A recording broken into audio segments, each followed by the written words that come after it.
G. I just wanna go global. Fuchsia gloss on the Lambo yours. All right, and we're here for a special episode of Ceez's Capital Conversations, and I'm here with a special guest, a candidate for Raleigh Mayor, Mr. Dr. Terrance Ruth. Thank you so much for carving out some time for me. I'm very, very grateful that you came and came to sit down with me. It's a pleasure to be here. Thank you for having me. Hey, no problem at all. No problem at all. So I've done my research. I know a little bit about you, but the listeners, they don't know much about you. So tell a little bit about your background, as far as like where you're from. Yeah, not a problem. My father was born and raised in Southern Pines. My father also, when he was 15, 16, spent time in Raleigh before entering the military. And he met my mom in the military. And so I have roots in the Southern Pines area, and I have family here in Raleigh as well, both from my mother and my father's side. And so for me, because I was a military brat, I've lived all over. So I lived up north. I was born on a military base in Texas. I can tell you very little about Texas. We lived in Orlando for some time because there was a military base in Orlando. So we were a journey family because my mother and father was serving this country. Definitely. And like growing up in a military family, I know like that they instill roots, they instill certain values and morals into you. So growing up, what kind of things was instilled in you by your parents? That's a very good question. For me, what I remember most distinctively is that my parents, and particularly my mother, they instilled this life that's driven not just by what you see, but there was a faith component. So we had a very strong faith tradition that really drove our decisions as a family. I had two parents. I'm one of six, so it's six of us, and I'm right in the middle of that six. And so we had parents who did not hide our faith tradition, our faith experience in terms of how we lean and make decisions. And so for us, our life at home was very much outward facing to serve the community.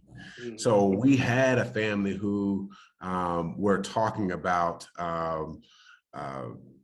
going door to door and feeding kids in the homeless shelter. My mom is an RN psych nurse. So I remember going to her job and playing basketball with the kids that she's serving. And I remember having foster kids in our family and those foster kids, in our family, we already have a family of six, but my mom still felt the need to serve and be a part of those kids' lives who were looking for community. And so for me, all of my young life experience was outward facing. So it's only natural that I continue that right now as an adult. Yeah, and that's actually something that I like when I went through your site and I actually peeped some of your policy and what you were talking about. And that's something that shines through, that you're really big on service. And that's something that I really, commend you, and I really kind of respect about you. And that's really why I wanted to have you on the show, because from what I've seen and, just in conversation with you, you care about, you understand that you have to care about the rich guy with the Porsche and the Lamborghini and everything, but you also care about the little guy. You really care about those who are in need. And that's something that really the city needs, and just politics in general really needs. So that's why I'm really glad, we got to, sit down. But what people really don't really know about you is that, you have a background in education. You were an educator. And that's something that really I think is a big part of, what you're doing now as well. And I'm going to let you kind of expound upon that, because you are also a principal. So you've seen the administrative side, but you are also in what we call the trenches as well. Yeah. So yeah, go ahead and kind of expound upon that. Yeah, and I'm gonna get to that question, but I do want to connect to that idea of what does it mean to have balance, to care for those who have resources, to care for those who are one. what I found in my experience, I used to be executive director of the NAACP at the state level. I had a chance to sit under the great leadership of Dr. Barber and Dr. Spearman. And as the executive director, I was exposed to the very strong community organizing history and reputation of North Carolina. And in Raleigh in particular, there is a strong network of community organizers. Mm. In that organizing group, what's significant to me is that the balance between, or the understanding of who is the big guy and the little guy, I see the community organizer as the big guy. Okay. So that's why, for me, when I talk about engaging community, I think it's critical to the survival of Raleigh. And I'm not saying that the city needs to be the captain of that. I think the city needs to invest in those community leaders that already have the social capital. Mm-hmm. They're already engaged in their community. They're already in relationship and consistent relationship with those in their community. So they can articulate their story, they can articulate their history, they can articulate their hopes, they can articulate their dreams, and that's all embedded in the trust that they have with that community. And for me, as a candidate, my job is to create a campaign that benefits that ecosystem right now. They shouldn't have to extend or expend any capital to me with hopes that I do something for them later. I should be in a campaign that's benefiting the community in real time. Wow. And so I just see that community activist and organizer as the big guy. And I think that they bring a lot to a city. And the way I learned that is going to get to your current question, is through school. Mm-hmm. When I was a teacher of an alternative setting. Most people never experience an alternative setting in their life. Right. These are the individuals, these are the schools where, and classrooms where kids have been suspended, either due to behavior or decisions they've made.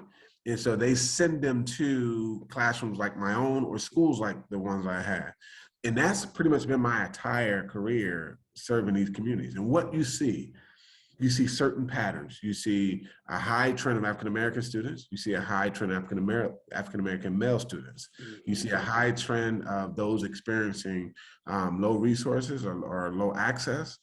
You have a high percentage of those who are in proximity to low performing schools. You have all these percentages, but when you enter my school and you meet with my students, they give you the tour. There's not an adult that gives you the tour. Mm. The perception of alternative schools is that, you need to be afraid because these students made some difficult decisions. We don't even ask, and I talk in the present because I'm still engaged with the school, Mm-hmm. but the school that I come from, we never ask for the history of the student. We engage in a new relationship at that moment. Okay. In that new relationship, we build that trust and we allow for them to be human again. Mm-hmm. Not 21, but they could be 15 again. They could be 13 again. And what we found is that these kids are amazing. They have amazing talents, amazing hopes for their future. They're fighting social ills in their community, and they're doing it with so much strength. And so we've been able to shatter some of those stereotypes about alternative kids, and about kids who have made some difficult decisions.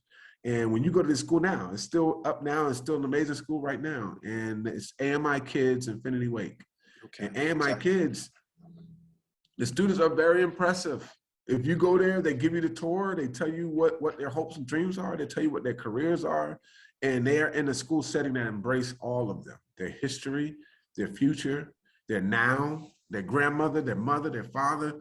And so for me, that's where I come from. I come from a school that's literally addressing the needs of the community through the kids that the schools found it difficult to deal with.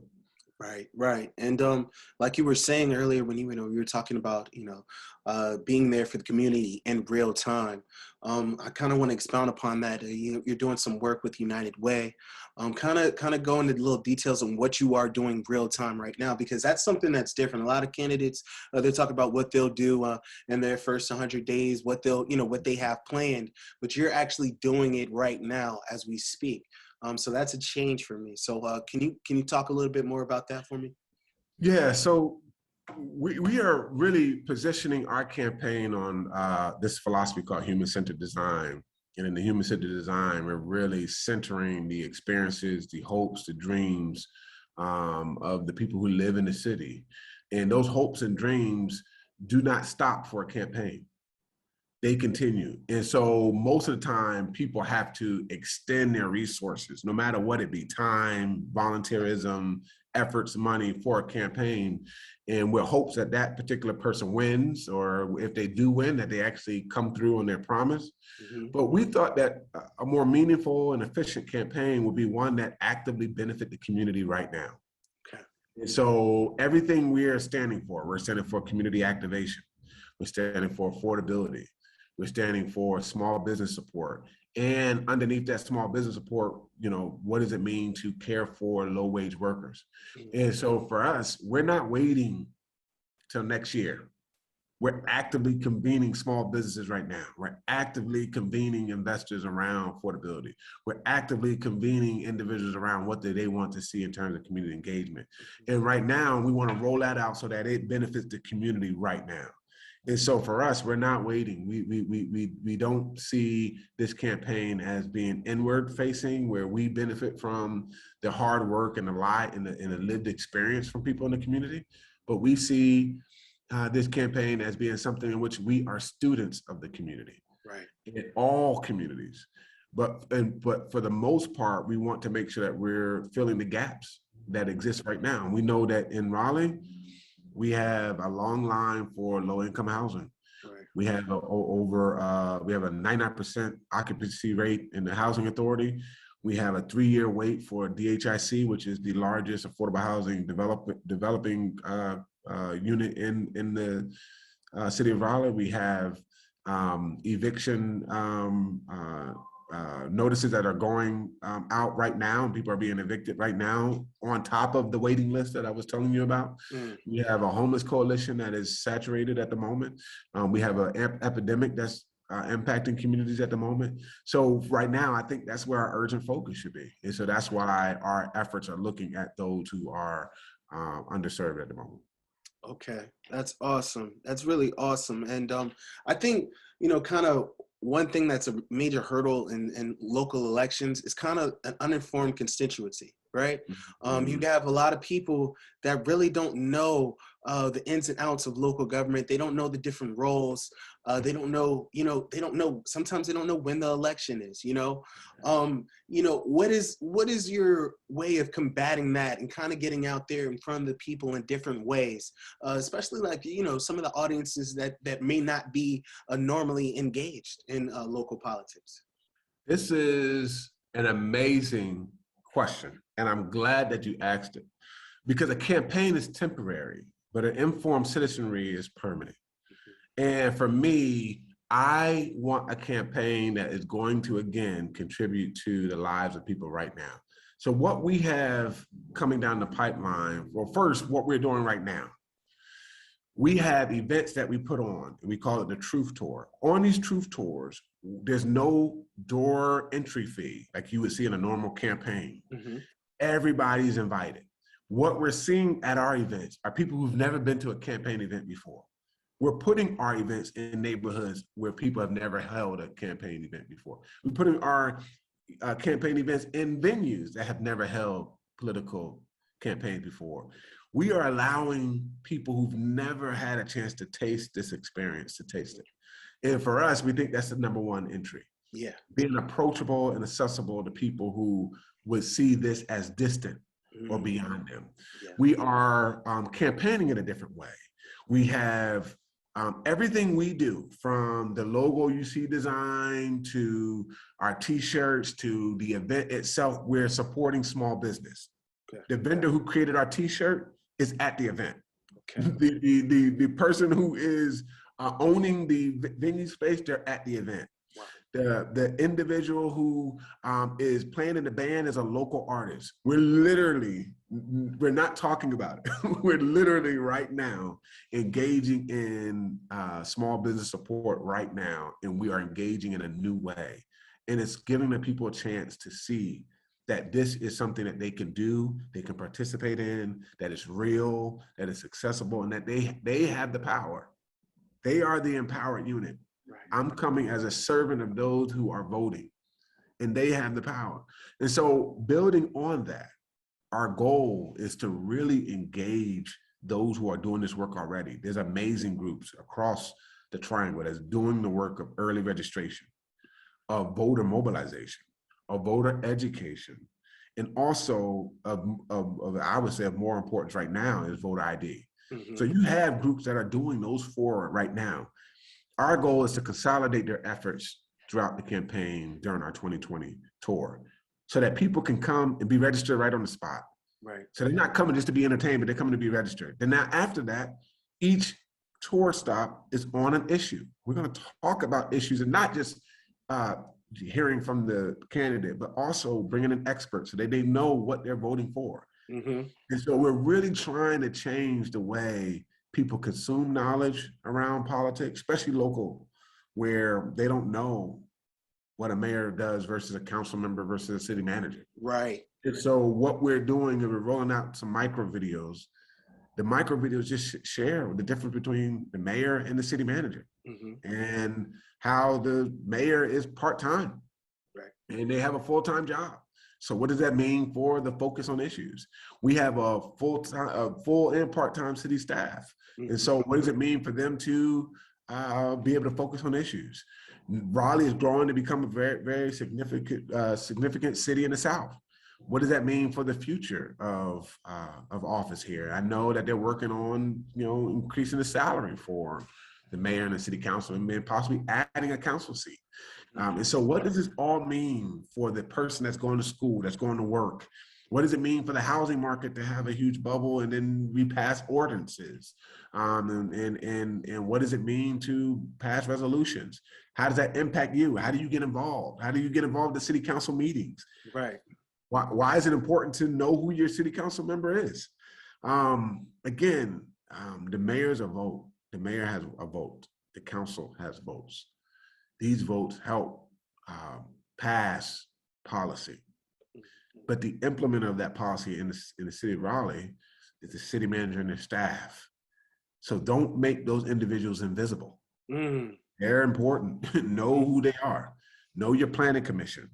No, and again, these are issues that we want to bring to the forefront, so that people know when you're engaged around criminal justice reform and at the city level, that person reports to the city manager. So what does it mean to know that hierarchy? Again, these are some of the things that, we want to make sure we put on the forefront so that people are not just voting Terrence, but they're voting issues. And so that holds me accountable to the issues that they have thought about and said that this is important to us. Right. That's awesome. Yeah. So basically what I've seen and what I've gotten from it is you're running an inclusive campaign. It's inclusive with the community. You really believe that everyone really needs to and it's true. Everybody has to have their input in. Everybody needs to work together in order for us to make Raleigh the best place, the best city that it could possibly be. So that's something that's really awesome. It's not really a lot of tribalism with you. It's really about service. We're really trying to focus on the people who need who really need resources. So, that's something that I really, I hope that, the listeners are getting across, because that's something that we really need, and that's rare within politics. It's not really ego driven. It's really about the work. And that's kind of how I am too. It's about the work. That's really all that really truly matters. So one of the things I was wondering about is do you have any, are there any initiatives or plans to address climate change or anything like that? Anything that Raleigh can do to go green? Yes. Number one, we are building at an extremely fast pace. While we're building, we are putting cement on the ground. And what we've seen before this rapid pace of growth, we had Southeast Raleigh, in particular St. Andrews, had tremendous flooding in their neighborhoods. And what we're seeing is that this impact of growth without deliberate focus on how it's going to impact our environment, we're seeing communities of color, communities underserved flood and deal with the impacts of flooding and mold. And that's one of the key areas that you hear very little about in the city of Raleigh. But how do we become one? How do we get ahead of this curve? Because the pace of building is not going to slow down. Right. So our strategy to impact flooding has to increase. Okay. Our strategies to impact innovation around how we build, what that look like is important. But also, we're building environments and communities for cars. Mm.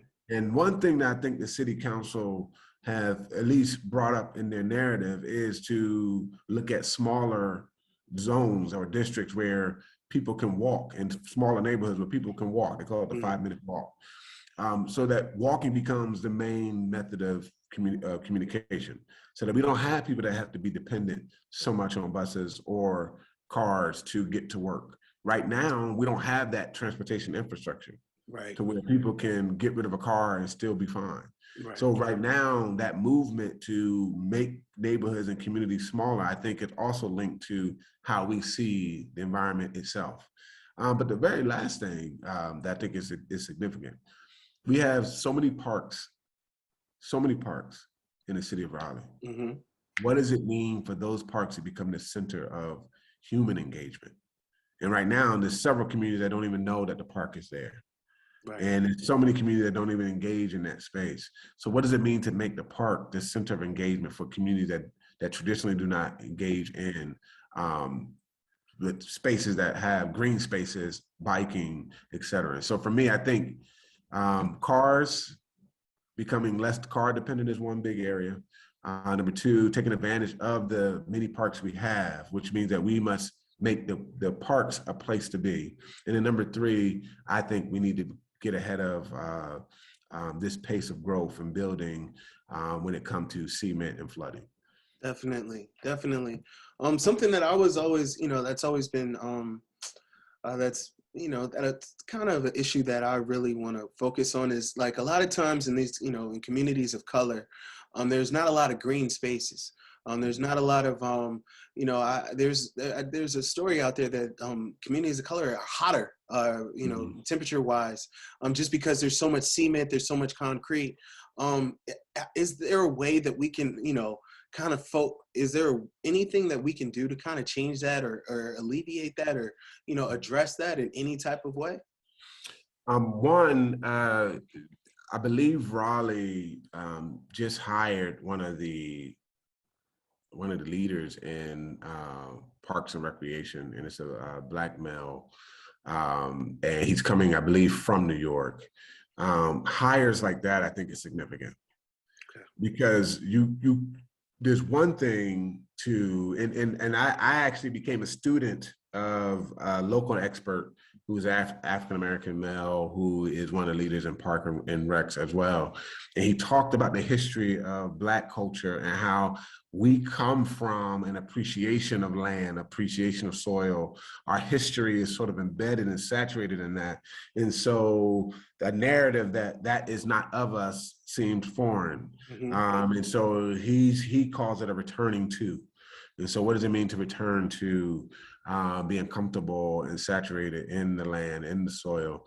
And right now, I think there are key people in the area where we can put our minds together and really think through what does it mean to have green spaces dominate Black and brown neighborhoods. Definitely. Because I mean, not just, just because of, the further environment, but also just, it's shown that it affects, mood, emotion, everything like that. So that's the main reason why I brought it up. But something that you really care about is income inequality and addressing that, as well as those who are in low income and poverty situations. So out in LA, finally, they addressed the homelessness situation, and, erecting some, kind of like shanty towns, but they are good spaces, in places where, safe spaces where homeless people can live instead of, being under the bridges and things of that nature. So what are some things that you want to focus on to address homelessness here in Raleigh? Yes, well, we are literally crawling in compared to some of the places that you mentioned. and there's some cities in the West Coast where they hired those who formerly was experiencing homelessness to go and collect data. Mm-hmm. Do you have health care? Do you have ID? Do you have a shower or things that you need? And so now they have been able to take that data and put it into mapping data so they can get resources to the communities or concentrations of those experiencing homelessness. They're aggressive, and these are city staff members. They get a salary, they get paid to go and make sure that they're serving those experiencing homelessness. That's one, so they're building that relationship. Mm-hmm. Number two, we passed this $80 million bond, and the largest in the history of this city of Raleigh. And we began to celebrate that bond. But I just gave you the numbers on the just lack of housing stock that exists. Right. Right? Correct. So that lack of a housing stock that exists is for even the missing middle. When we say affordable housing in Raleigh, we're talking about, because the average minimum income is so high, when we say affordable housing, they're talking about $80,000 a year. Correct. Yeah, they're not talking about your 30% below. Mm-hmm. And for Raleigh, you have this that we need to address, right? Mm-hmm. Which is going to take some funds. We have a low income housing that we need to address that's going to take some funds. And then we have, just to be able to keep pace, that's going to take some funds, because you got to move a little bit faster than you would traditionally do. This is all outside of the conversation of those experiencing homelessness. And so what does it mean to engage? What does it mean to engage the homeless population with a serious strategy that's going to take more than that $80 million bond? Now, anybody that knows real estate or development knows that $80 million is not a lot of money, especially for the depth I just told you. Mm-hmm. So my team is already on the ground. We're engaging this model called faith-based affordable housing.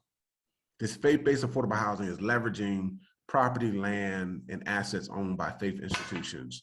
And we're leveraging that for those who are experiencing homelessness and low-income housing, and we're using private dollars. And so for us, we're hitting the ground. We're moving on that right now. We're not waiting again until next year. Right. We believe that if we attack this issue with a level of aggression, we can free up that $80 million bond to address maybe the missing middle, or maybe the 30 to 50% AMI. But right now, $80 million has to address everything, right, in terms of our affordability, and it's just not enough money. It's not enough. Unfortunately. Right. That's, and that's something that people really don't realize, when we want these things to happen, we want these initiatives, but it takes funding, Yes. And that funding, it's a whole lot of, things that go into getting that funding. So that's something, that I think if the constituency knew about, that they'd be more understanding, and they'd be like, they'd really realize, the Herculean effort that we have to do yes. and have to put in as a community in order to be and get to where we want to be. It's really going to take all of us. So yes. That's something that's awesome. So something that I really care about is, the racial wealth gap. Always in major cities, there's always a racial wealth gap. Excuse me, sorry. And that's something that I really want to find a way to address.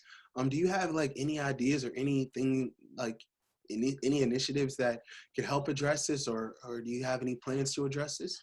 Not a problem. One, that's critical. If you're gonna have a healthy city, then you can't have areas where their zip code will determine how much they will make as an adult from birth. Yes, sir. I mean, right now we have that in Raleigh. You can name a zip code and they will not make above a certain amount of money. And it's a very low amount of money. I believe it's $20,000 as an adult.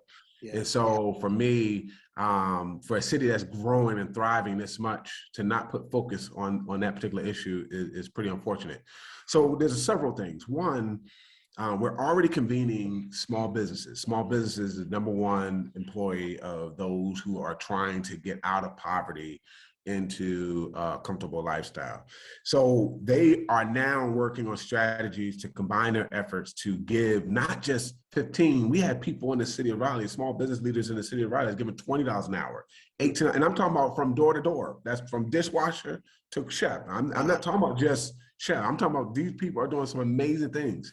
There's some that are given 15 with wonderful health benefits. Wow. So there are people that are doing things in silos. And so it's the job of the city to bring them together and say, what does it mean to have a city that has a brand of serving employees well and serving small business well? Mm-hmm. And I think that the work that we're doing now will do that. It will put Raleigh in a different place in terms of how they care about those who low wage workers and how do they support the small businesses that will pay those workers. Yes, and so for me, that roundtable is critical, but also just looking beyond just wonderful wages and wonderful health benefits. We have the ingredients here to build an Industry 4.0 lab that will allow for those living in underserved communities to be exposed to the next wave of technology, so that when they're entering the workforce, they're entering the workforce as highly qualified individuals in that space. And we have the HBCUs in the area to really, be the anchor organization for these types of projects. And for me, that would be the desire that I would like to see out of this city. With all the ingredients we have the growth, we have the investment, we have the technology, we have the colleges, we have the universities, we have the community colleges, we have one of the largest and strongest public school systems in the country. We have everything we need here to really build an Industry 4.0 lab. And I'm not just dreaming this up. This is happening in Pittsburgh and in Westmoreland. They built one, it opened 2020. This is a town that was on the outskirts of Pittsburgh, and they had nothing there. They were losing jobs. They built the Industry 4.0 lab there so that when they go and they get trained for job, they've been trained with 3D visual. Wow. What does it mean to, they're not just preparing them to just for the jobs of today, but they're preparing for the jobs of tomorrow. And I think we have the ingredients to do something like that here. That's awesome. Just because, I'm a real big believer in like trades and skills and things of that nature, and the ability to be able to make a livable wage off of those said trades and skills and things of that nature. That's something people a lot of times really, discount. There are trades out here that are people are living great lives and able to do things and provide for their families off of. So I really think that's really huge to kind of focus on that stuff as well. And then I have just one more question. I know you're an educator and everything like that. So I was wondering, like, is there, how can we get like STEM classes in low income areas and low income schools and things of that nature to kind of, every kid may not want to, strive for that or anything like that, but, the ones who really want to get into that, they really have a way, an outlet, of kind of getting out and changing their situation. Is there, like, what can we do to, kind of help that happen? That's a very good question. A friend of yours, a friend of mine's, Coach Wade Harris, he has partnered with an individual who is bringing tech to schools and robotics. That sort of sits on top of STEM, and they're growing that program. And I think Raleigh is the best place for it to prosper. Also, we have some of the major tech hubs here. We have SAS, we have Red Hat, we have IBM. They all have racial equity initiatives that seek to engage Black and Brown individuals and candidates into their space by engaging the K-12 STEM space. So there's encouragement by the larger industry to produce Black and Brown talent. Right. At the K-12 area, you have NC State has a summer program where they bring kids from underserved communities to learn tech. It's a tech camp, STEM, to learn STEM. And it's a STEM camp that's been going on for years. Really impressive camp there. And then also individual by the name of Troy Johnson, YM4C. He has put a proposal forward to create a activity bus, and that activity bus is really a STEM classroom where it travels around to the community. So you have people leaning into that STEM access and STEM, and then be honest with you, Wake County is one of the largest districts in the state, if it's not the largest. It is also leaning into their equity and diversity department as to how can they increase the number of Black and brown students in STEM. And that's one of their initiatives as a K-12 institution. So you really had people leaning into that space. The question is, how do the city embrace that and make that part of the brand so that people, it's a second nature. Oh, my kid is going into STEM, or at least aware of it, or aware of the possibilities, or it's on the forefront of your mind. It's not on the back end. Right. That you don't stumble on the course because you met somebody, but it's something that's well advertised, well developed in communities that are uncomfortable or may be uncomfortable with engaging schools in certain ways. And so I think there's a way to improve the visibility of these programs that I just mentioned. And I think the city can do a great job in partnering with different institutions to really put this on the forefront. For example, we're having Dreamville here again in 2020. I mean, you have 40,000 people, 40,000 people come and enter Raleigh. That's the time to show off your city. And when I say show off your city, show off the STEM program that these kids that's going to go to that concert can get into. Right. Show off, I mean, make that opportunity to really plug your city into the energy that's at these particular events. Yes, sir. Yes, sir. So I know that you're busy, you almost got to run. So I do want to, give you the opportunity to tell the people where they can find you at, where these, your next upcoming tour dates, or where people can come and kind of get a hold of the Dr. Ruth experience. One, please visit our website. That's truthforraleigh.com, truthforraleigh.com. On there, you'll be able to learn more about me. Also, we have an event page on there where you'll be able to see where our next tour stop is. We also have a lot planned for next year as well. But what we try to do, we try to put on events where, one, you not only get to meet me, but you get to meet the talent in the area.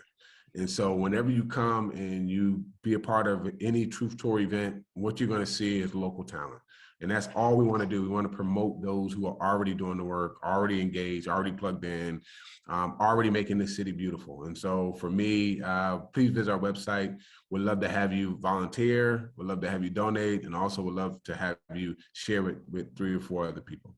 Definitely. Awesome. Awesome. So again, Dr. Ruth, thank you again for your time. Guys, get out there and support him. Go definitely check out the website, read up on his initiatives and things that he's got planned. It's definitely worth it, in my opinion. I'm definitely going to be supportive. So this has been another episode of Ceez's Capital Conversations, and we're out of here.